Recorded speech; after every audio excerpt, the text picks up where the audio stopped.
ini udah kelewatan. Ini masjid kita ini lambang daripada supremasi agama kita. Ini sudah diledakan, kita bakar aja semua. Bismillahirrahmanirrahim. Rindu surga.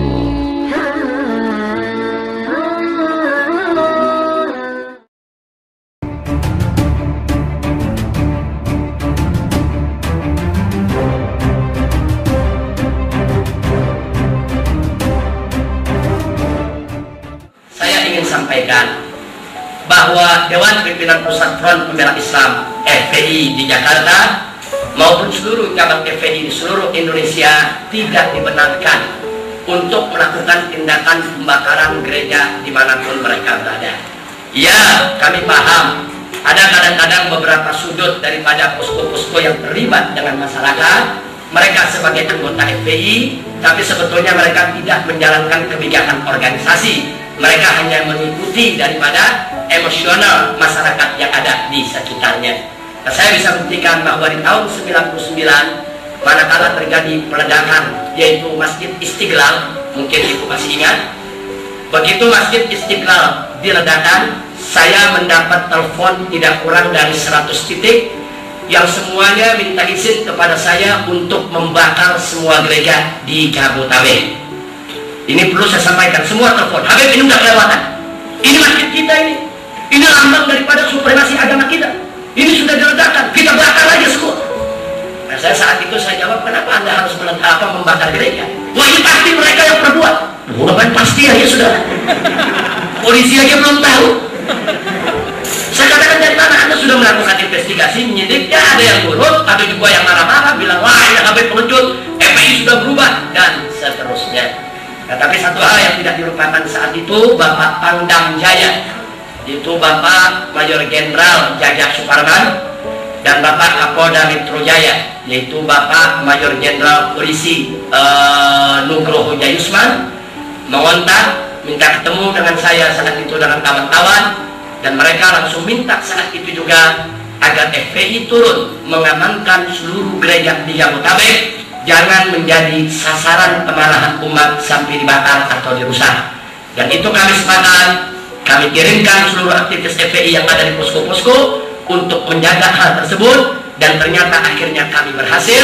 Tidak ada satu gereja pun yang akhirnya dihancurkan atau dirusak oleh massa. Dan jangan lupa, sebulan setelah itu akhirnya tangkap yang melakukannya. Ternyata yang melakukannya bukan dari orang Kristen, saudara.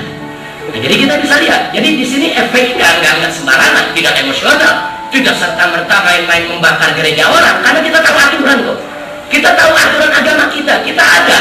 Nah, aturan-aturan yang mengatur itu nggak boleh kami sembarangan untuk mengganggu gereja-gereja yang selama ini dipakai oleh rekan-rekan kami untuk beribadah di dalamnya.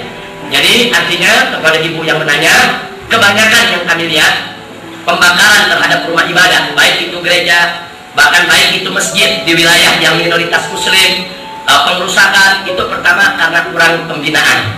Tapi yang kedua, kita mesti introspeksi diri juga.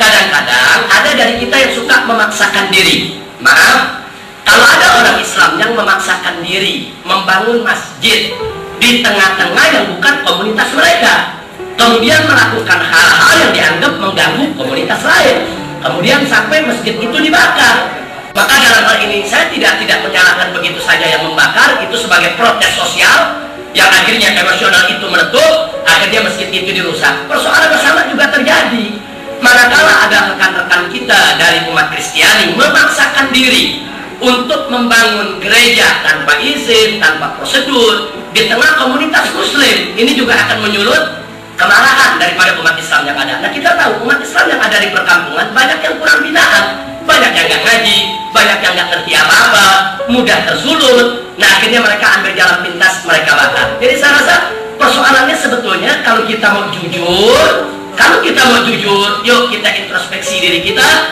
jangan kita memaksakan kehendak kita di komunitas lain. Yang umat Islam jangan memaksakan diri untuk bangun gereja paksa umpamanya di wilayah-wilayah komunitas umat lain. Nggak boleh, semua harus ada prosedur. Masjid yang dibangun di Indonesia Timur, masjid yang dibangun di Bali, masjid yang bangun di wilayah-wilayah mayoritas non-muslim, kami wajib untuk mengikuti prosedur yang ada. Bahkan khusus untuk Bali, kami harus minta izin pimpinan agama setempat. Dan itu semua kami ikuti. Nah begitu juga hendaknya tokoh-tokoh daripada umat Nasrani, umat Kristiani, baik dari Protestan, Katolik maupun yang lainnya, ikuti prosedur yang ada, aturan mainnya sudah ada. Insya Allah tidak akan terjadi gesekan di antara kita. Insya Allah pembakaran gereja atau rumah ibadah lainnya termasuk pembakaran masjid tidak akan terjadi lagi di negara Republik Indonesia.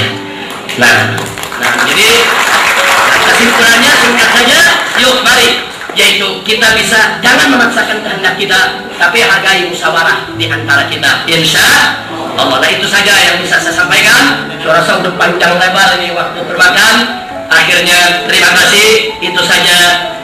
Wallahul muwaffiq ila aqwamit thoriq. Wassalamualaikum.